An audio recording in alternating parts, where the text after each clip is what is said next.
This is the area I work at. I design most of the products here, tested out. That's why I have a little extra room so we can crank up the amplifier. Correct, so we can jam out a little bit. Absolutely. I have a couple of guitars, you know, different, you know, sounds from out of a Les Paul or a Strat. I have some other guitars too. They are in the cases, you know, I don't want them. Fantastic, sure. Some bass, you know. Then we have different cabinets here, you know, the 412, 112 with different speakers. You know, we're constantly testing different speakers, you know, as they come out or just compare. Over there too, we have some vintage speakers from Celestion, some totally modern like the Neo speaker. Okay, yeah. And, you know, some of our bass amps. It's like a real junkyard, you know. Yeah. You have some of the original SansAmp products. I don't know if you could show us a couple. Well, actually, I have a box. I'll show you that because I have some really unique ones. Let's see. Okay, wonderful.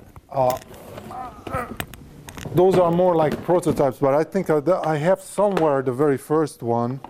This is not it. This is actually, this is from Bruce Kulick from Kiss. It came back. Fantastic. And we just gave him a new one, but you can see it's got a little use. It's actually been used just a little. Yeah. But somewhere I do have the very first one I ever made, which was back in like '88, and I have a couple mint condition from the first 100 I made. Okay, so this, and if you number 14, this is number 14. With the original manual that we actually made on a typewriter. Okay. And then the power supply, we used a different power supply back then. Fantastic. I now, love to, yeah. This particular unit again, this is number 14. Mm-hmm. Yeah, it's a in the series of the original design of the SansAmp.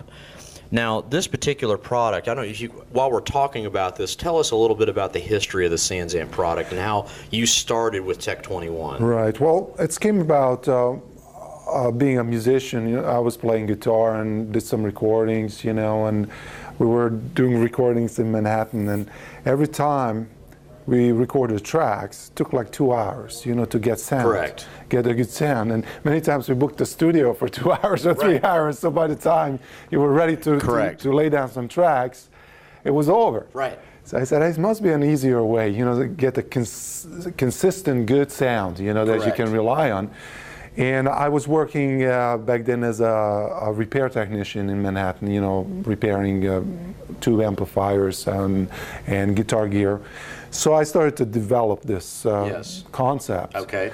And then I had clients, you know, like well-known clients, you know, and then I showed it to them. Yeah. And the people just liked it, you know, and then they said, I want to get one of those, you know. Now, I'd actually heard a story that Mick Jones, is that correct? From Foreigner, was actually one of the first gentlemen who had received the prototype. Is that correct, of the unit you had made? Yes, that's right. Yeah, they were in the studio cutting tracks, and you know, I took it down. They were on 48th Street, Right Track Studios, and they had all these mic'd up Marshalls and everything, and we plugged it in.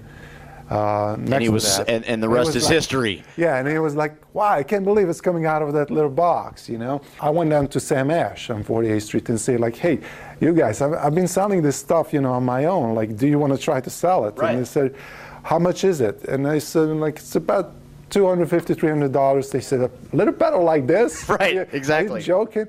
And we're never going to be able to sell this. But I said, just try it, you know, like you don't have to pay for it. I'll leave it here, you put it out. Sure enough, they sold one next day to Def Leppard, you know, and then Kiss, and then so on. So, you know, then they ordered 6. Fantastic. Now, one question I have, that particular design, what was it that actually necessitated the use of the dip switches on the front panel? Well, I couldn't make up my mind, you know, it was so many possibilities. And then I said, you know, why don't I give it to the user to decide, you know, because some sounds are good for one song but not for the other, or for one guitar or one kind of style, but the other one is not. And what it's really switching is, like, if you imagine a tube amp and you have different capacitors and resistors, you can change the tonality, because there are minor differences between a Marshall and a Fender amp. That's correct. You know? Yes. And by changing the values, or sometimes even not even changing the values, but the tolerances themselves changing throughout the years or throughout different batches of production can change the tone of the same exact amplifier. Like, let's say two twin reverbs can sound totally different. Correct. So the idea was that, like, playing with those parts is like, why don't I just give that access to the user? And that's how the dip switch came about.